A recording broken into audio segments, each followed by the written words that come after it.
seen xarit Djiby Sarr Dioni moo nekk ci waxu gi nii donc dalal ko moom Tahirou Sarr nekk njiital nag mouvement nationaliste sénégalais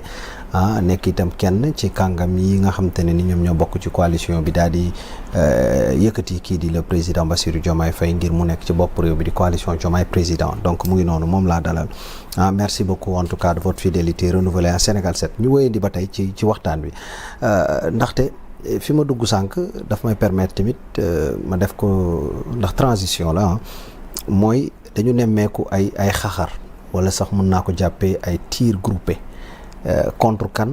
contre régime en place bi nga xam te ne président Bassirou Diomaye Faye moo nekk ci bopp premier ministre Ousmane Sonko itam jege ko lool déjà nooy analyser opposition bu yees bi ku mel ni je vais citer Bougane Gueye Dany mi ma gis mu nekk au devant de la scène Thierno Bocoum Amadou Ba ñeneen ak ñeneen mais ñooñu laa gën a gis ne ñoom ñoo gën a présent jamono ji mais en quelque sorte tir groupé yi ñuy teg ci ndoddal gouvernement bu bees bi naka nga koy jàngatee ak itam nouvelle opposition bi. Bon, je me dis que opposition amagul carrément Sénégal. Li am mooy su ma ko mënee expliquer ci wolof bu leer maanaam mooy kon claf bi amoon ci làmb ji claf bi. maanaam dafa am benn compétition de positionnement d'opposants bu am instant bi nii. loolu mooy instant bi nii moo nekk di joué wu en attendant parce que heure bi nii mënoo opposé aussi ñoo xam ne ils ont fait que 3 à 4 mois. parce que koo xam ne par exemple parce que pour nga opposé wu il faut que nga am de la matière pour t'opposer. maintenant nag bon mën nga comme je le dis heure bi nii que ça soit Bougane Thierno Bocoum Thierno Alassane Sall ba Amadou Ba ku nekk mën nga teg sa conseil sa suggestion si ne li ñu nommé wala ni ñu defee nii arrangé wul su ma sañoon mu demee nii et tout loolu maanaam c'est de l'offre politique mais quand même opposition dëgg amu fi li fi am mooy ay futurs candidats des élections à venir yu bëgg positionné wu mais loolu concerné wul le PM Ousmane Sonko concerné aussi le PR président Bassirou Diomaye parce que dossier yu ñu tey xam naa ne diis na si ñoom diis boo xamante ne defe naa tan nañ leneen lu dul loolu quoi maintenant nag askan bi ñoom ñooy apprécier askan boobu tamit moo tàmm di fal tamit maanaam l'opposant askan mooy fal opposant askan bi ni muy falee de façon très très organisée par la voie des élections le président noonu lay falee opposant maintenant nag ni mu koy falee ne xëj na nekkul dañuy woo askan bi ne leen kaa leen votel opposant mais askan bi moom mooy tànn kenn wax ko te kooku lenn kese mooy yoonam maanaam mooy ban discours lay offrir askan bi lan la mën a diggee askan bi li nga xam maanaam askan bi dañ ci gis seen bopp te heure bi nii bu dee discours kese je pense que si ñu nga lim daanaka am na lu ci néew c'est-à-dire que joxaguñu carrément benn programme pour mën a ne rëccu leen ñi ngeen fi jot a fal te loolu discours moo koy joxe léegi nag fii ak ñi jëm ci élection législative yi incha allah comme ni ñu koy xaaree de façon anticipée xëy na mën na am parce que politique day am ku nekk mën nga toog yuuxu et tout ba ñu geesu la ne la loo wax après nga soog a mën a étaler sa discours gisaguma stratégie boobu si ñoom bu dee Bougane je me dis que Bougane peut-être moom ak Sonko combat la mais da koo xaw a yàkkamti parce que Sonko n'est pas encore candidat de rien du tout te moom mi ngi taxawee comme taxawaay futur candidat soit législatif wala présidentiel bu dee Amadou Ba. man balaa ngay dem da nga ne Bougane rek ma xool sa montre bi. sa montre bi moom waaw man damaa bëgg montre moom. sa bos ñaata lay jar non sama bos moom du ma wax prix bi mais en tout cas bëgg naa montre maintenant bon bu dee montre Bougane moom man du ma ci dugg. non bon loolu moom la bon ku nekk at nooy communiquer quoi je pense qu'il a fait plus dans le perso que dans le général. Effectivement. Mais bon après voilà. mais bon waaw bu dee Amadou Ba la Amadou Ba je pense que musul manifester benn taxawaay d'un homme ambitieux pour le Sénégal. xam nga pour être ambitieux dans ce pays-là il faut assumer son jeu maanaam JE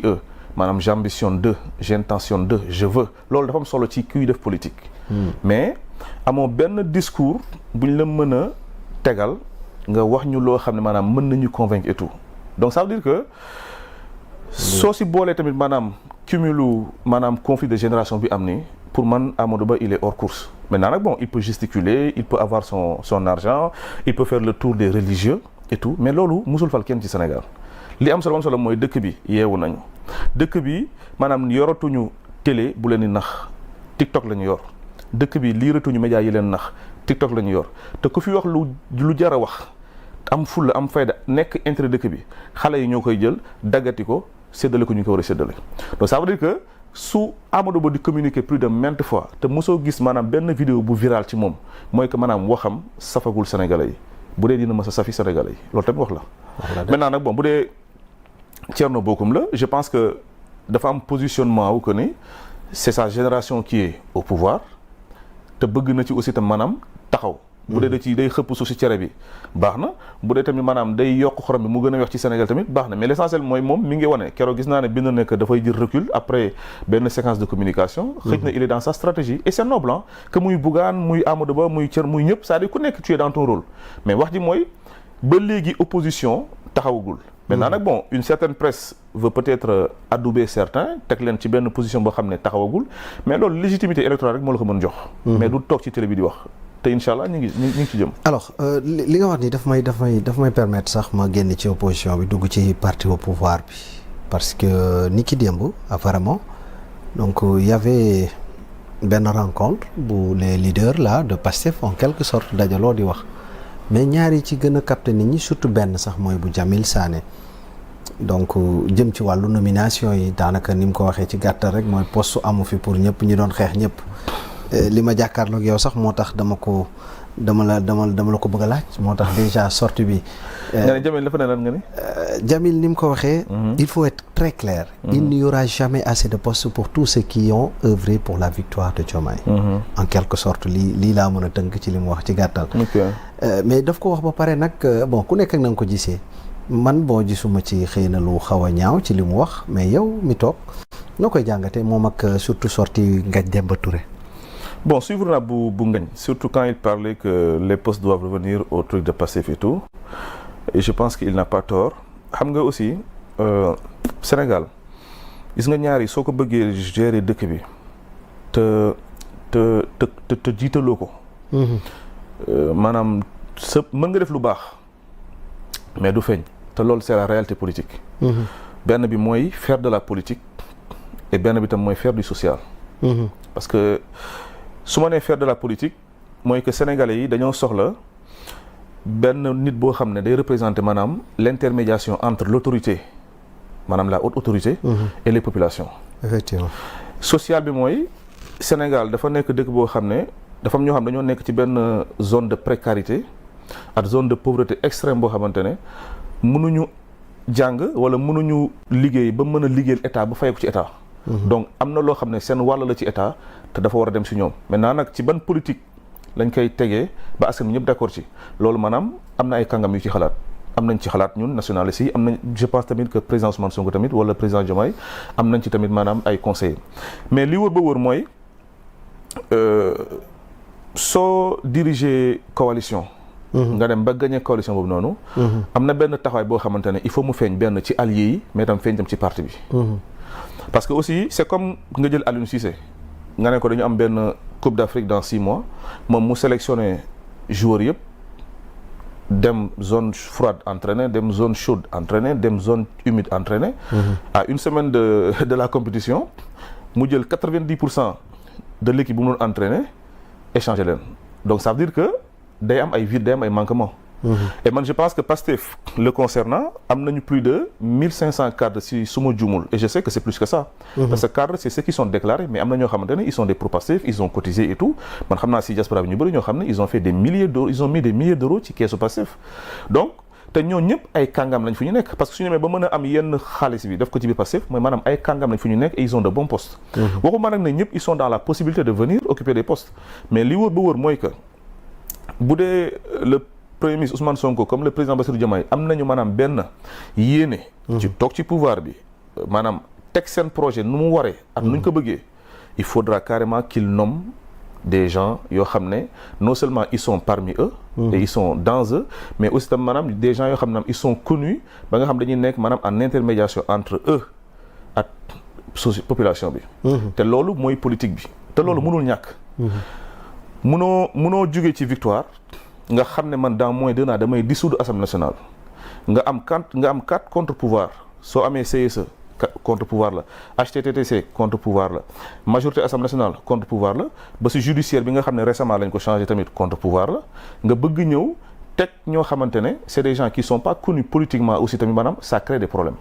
Parce que dans la continuité de gagner les perspectives à venir il faut mettre des gens qui sont compétents mais en même temps aussi tam qui sont politiques. Par exemple un profil comme Ngagne Demba Touré c'est un profil compétent en même temps politique te loolu mën nañ ko citer si ñu bëri Pastef. Maintenant bon c'est au choix du premier ministre et du président aussi maanaam de xool ñu leen neex. mais loolu seen choix la mais li wër ba wër mooy il faut carrément une équipe politique surtout que da nga war a dem ci ay élections législatives. Donc man loolu moo ci sa xalaat par rapport ak point boobu dafa nekk point boo xam te ne ni depuis démb mu ngi nekk fii di jur coow mais en tout cas en ce qui concerne des nominations sama xel daf may yóbbu ci beneen mooy ay affectation la bi la yoon du ay nomination mais jëm ci wàllu conseil supérieur magistrature. yow noo koy gisee sanction daf ci am déet ndaxte moom itam jur na coow surtout ñi dem ci côté Tambacounda. Bon, j'ai vu les affectations, on peut appeler ça sanction parce que depuis plus de 60 ans, loolu la ñu gëmloo que la justice sénégalaise, tous les magistrats qui ont fauté wala tous les magistrats qui ne font pas l'affaire du président doivent aller à Tamba ou à Kédougou. Mais ànd nga ci. ànduma ci. Parce que c'est pas une bonne politique. Parce que magistrats yi ñu jël yóbbu leen Tamba. Bon, je vais pas faire dans l'affirmation, mais j'ose espérer que c'est dans l'entame des poursuites parce que ñi dem Tamba les concernés ils ont pris des décisions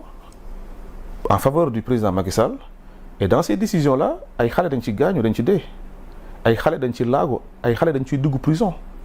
quand des magistrats prennent plus de 1000 Sénégalais dugal leen prison d'un coup comme ça pour rien du tout quand des magistrats prennent des Sénégalais di leen tuumaal de terroristes jël ay activistes yu nekk France yu nekk États-Unis nekk Canada nga ne la ñuy ay terroristes leen te defuñu dara nga xam ko mais ces magistrats-là ont fauté et pas fauté de façon maanaam passagère mais dañoo fauté activement mu jur ay dee ay xale dee ci ay famille yàqu ci ay liggéey yàqu ci donc ça veut dire que bu dee dañu ne bépp magistrat bu deful li ko war wala bépp magistrat bi nga xam ne dafa impliqué ci loo xam ne dafa criminel sa sentence bu gën a mag mooy dem dëkki Tamba parce que il fait chaud mooy dem dëkki Kédougou parce que y a rien kon loolu Sénégal amul justice. en lieu et place loo xalaat. en lieu et place. loo xalaat yow. non li ma xalaat mooy seen sanction bi am na pare man mënuma ci dara mais li wóor ba wóor mooy j'espère que enquête dina am ñu situer les degrés de responsabilité que ça soit dans le doyen des juges que ça soit dans le ci kaw procureur bi que ça soit keneen ak keneen parce que man loolu lay xaar. loolu ngay xaar ko bu dee loolu amul kon ma xam ne dans la décision ci nomination yi et dans la décision ci sanction yi pour man y a beaucoup de faiblesse et de manque de courage. Parce que il est temps que ñu am justice boo xamante ne day punir les autorités politiques il est temps que ñu am justice boo xam ne day punir les autorités de la magistrature les autorités de la justice parce que les gens qui gèrent la justice les juges sont justiciables man gisuma fenn ci constitution sénégalaise que ni le juge est inapte à être jugé gisuma ko donc ça veut dire que yóbbu leen Tamba